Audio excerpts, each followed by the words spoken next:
Fala aí pessoal, tudo jóias? Aqui é o Márcio da Elegância Joias e no vídeo de hoje vamos falar de nada mais, nada menos da Rainha das Gemas.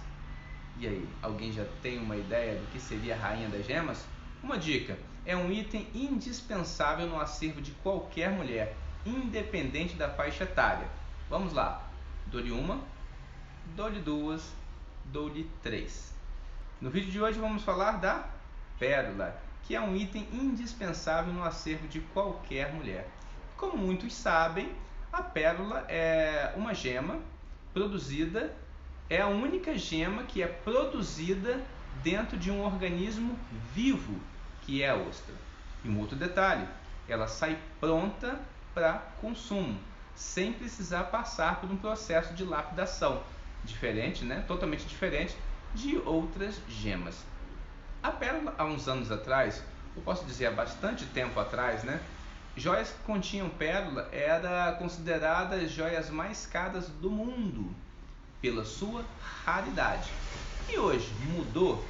Não, pessoal. A pérola natural hoje continua sendo um item muito raro. A pérola natural continua sendo um item muito raro.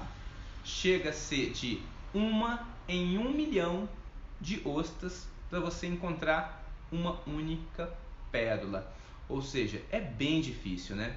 Por exemplo, alguém que já foi à praia e pediu uma ostra, encontrou uma pérola dentro? Provavelmente não, né? E se encontrou, tenha certeza, está em suas mãos um item bem valioso, né? Que seria a pérola natural. Então, o que tem, Márcio, que é vendido nas joalherias? É a pérola natural cultivada, ou seja, ela recebe uma forcinha humana para conseguir chegar aí em alta produção. Isso fez baixar bastante o preço da pérola, essa produção em escala, né? O ser humano verificou que a pérola é formada. Muitos dizem que a pérola é formada pelo sofrimento da ostra. Eu não sei se seria um sofrimento, eu acho que é mais uma defesa imunológica da ostra, né? Porque o que ela faz, na verdade? Ela envolve qualquer elemento estranho, qualquer corpo estranho que entra dentro da concha, ela envolve com um manto. Pode ser um grão de areia, pode ser um pedacinho de coral, pode ser um parasita. Ela vai isolar esse manto. Ela isola esse manto com camadas de uma substância chamada nácar. Então ela vai envolvendo camadas sobre camadas, camadas sobre camadas, e aí você tem a formação de uma pérola. Agora você imagina camadinhas bem fininhas sobre camadinhas bem fininhas envolvendo um grão de areia, né? Imagina quantos anos seria necessários para formar uma única pérola. E hoje a gente tem no mercado aí pérolas de diversos tamanhos. Posso dizer de diversos tamanhos. Hoje você encontra pérola no mercado do tamanho da cabeça de um alfinete até a maior pérola do mundo, que ela tem 5 centímetros de diâmetro. Essa em especial, ela está reservada, ela recebeu o nome do seu proprietário, é a pérola Hope, e ela está num museu em Londres. Londres seria... não sei, especificamente não sei se é Londres, mas é na Inglaterra. Ela está no museu na Inglaterra, essa pérola, maior pérola do mundo. Então é isso, pessoal. A pérola natural ela é muito difícil de ser encontrada, por isso é um item muito raro. Mas, né, nós temos aí a pérola natural cultivada. Então, como assim, Márcio, que a pérola natural cultivada ela é mais barata do que a pérola natural? Simplesmente pelo fato de receber uma ajudinha humana, né? Então, como é que é o processo de produção de pérolas hoje? Hoje você tem as fazendas de pérolas, né?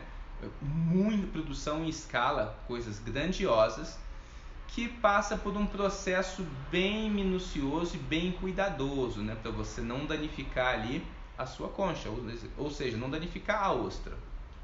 Então, como é que funciona? Eles pegam a ostra, quando ela está na idade ideal de maturação, geralmente aí de 2 a 3 anos a ostra já está no seu ponto de produzir pérola, né? Eles tiram essa ostra da água, deixa fora da água por mais ou menos uns 30 minutos, até ela abrir um pouquinho. Depois que ela abre um pouquinho, eles colocam um calço, abre um pouquinho mais e colocam um núcleo, né? Ou seja, na natureza entra acidentalmente um parasita, como eu disse, um grãozinho de areia, entra um corpo estranho, né, dentro da ostra. Na produção industrial, ela é introduzida um núcleo. E como assim esse núcleo é introduzido? Né? O núcleo vai ser introduzido baseado no que o produtor quer. Se o produtor quer que naquele lote de pérola, de ostra, num lote de ostra, seja produzido pérolas de 12 milímetros, por exemplo, então ele vai colocar um núcleo com 3/4 deste tamanho. E por que ele já coloca um núcleo pronto? Para reduzir o tempo de produção dessa pérola. Por exemplo, suponhamos que vamos produzir pérolas de 12 milímetros. Eu vou colocar dentro da ostra um núcleo com 9 milímetros de diâmetro. E num período aproximado de 3 a 4 anos, essa pérola está pronta para ser retirada da ostra. Nesse período você vai ter uma pérola de 12 milímetros. Agora você imagina na natureza, para ser formada uma pérola de 12 milímetros baseado no núcleo, no tamanho de um grão de areia. Vai demorar bastante tempo, não é verdade? Então demora muito tempo. E outra, vai entrar, por exemplo, 1 grão de areia de cada vez numa pérola. E na produção em escala, pode-se colocar mais de um núcleo na concha? Sim, pode colocar até 5 núcleos. Imagina o tamanho dessa concha. Você coloca 5 núcleos e aí espera o tempo da colheita. E após 3 anos, as pérolas de 12 milímetros estão prontas para serem retiradas da ostra. A produção de pérolas cultivada é um processo muito minucioso e um processo muito cuidadoso, né? Como a gente está falando de um ser vivo, qualquer falha, ou nem digo falha, né? A ostra pode morrer, né? Nesse processo de retirar da água, passar 30 minutos, deixar ela abrir um pouquinho, colocar um calço, né? Então isso pode fazer com que a ostra morra e não venha a produzir pérola.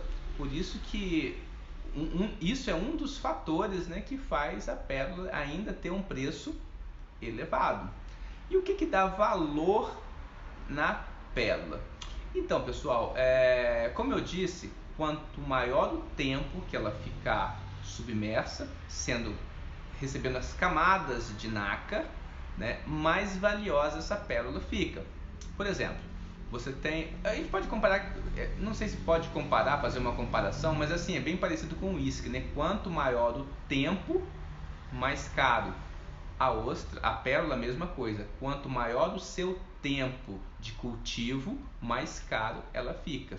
E aí ela vai ter algumas qualidades, tais como o brilho, o tamanho, o formato, né, que isso também é muito importante. Você tem vários formatos de pérola.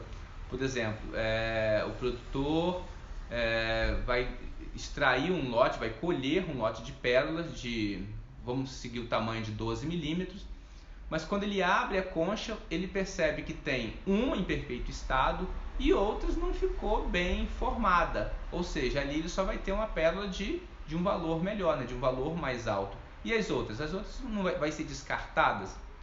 Não, vai ser lotes separados com preços diferenciados, né? Eles fazem essa separação e aí quanto mais tempo essa pérola fica submersa na ostra, ela vai recebendo as camadas de nácar e ela vai melhorando o seu brilho, vai melhorando o seu formato, vai melhorando o seu tamanho, e isso implica muito no preço final vendido nas joalherias, né?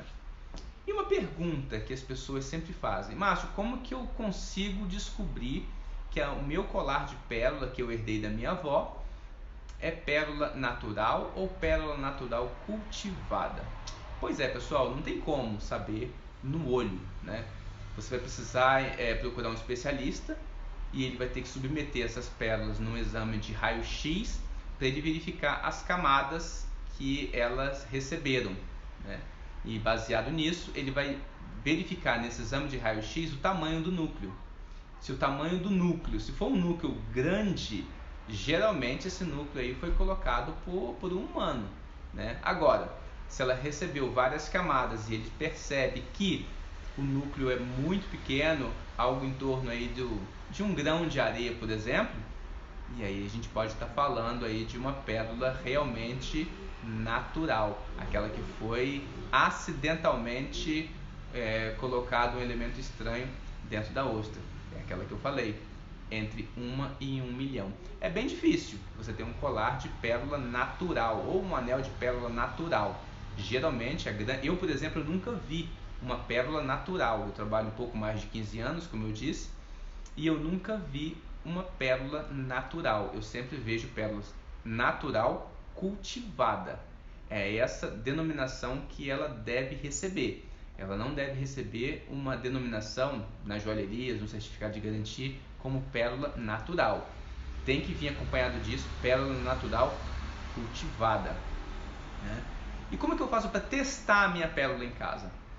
Pois é, como ela recebe várias camadas de nácar, se você, com o próprio dente, você pegar a pérola e esfregar... Deixa eu ver se eu tenho uma pérola aqui. Tenho, pessoal, tenho uma pérola aqui na mão. Então vamos lá, essa pérola aqui é uma pérola de 8,5 milímetros, né? É uma pérola natural cultivada. Essa daí. Então, como que eu faço para saber se essa pérola é uma pérola natural cultivada? Se eu esfregar bem de leve o dente, a parte de baixo do dente, né, na pérola, e sentir uma superfície arenosa, essa pérola é uma pérola natural cultivada ou pérola natural, né? As duas têm a mesma formação, né? Ela tem essa superfície arenosa, né? Você sente essa superfície, essa sensação no dente, parece que está passando o dente sobre areinhas. Não, lembrando, não coloque força, porque se você colocar força, você pode acabar riscando a sua pérola. E se riscar a pérola, não tem como fazer um polimento, ou seja, sua pérola vai ficar riscada. Márcio, quanto tempo dura uma pérola? Pessoal, os especialistas dizem que a pérola dura entre 100 a 130 anos, né? Eu, por exemplo, eu já fiz manutenção de colares aqui de pérola com pouco mais de 60 anos e estava perfeito, em perfeito estado, né? A pessoa cuidou bem desse colar, eu fiz uma fiação e aí esse colar foi passado para a filha, porque ele vem passando de mãe para filha já tem há um bom tempo. E aí ela passou para a filha um colar novinho e ela pode estar usando sem problemas aí nas festas, em ocasiões especiais. E eu vou ficando por aqui. Se gostaram do vídeo, dê um joinha, se inscreva no canal, ative o sininho para que receba as notificações aí de vídeos novos. E vamos que vamos. Se cuidem, fiquem bem e até o próximo vídeo. Tchau, tchau.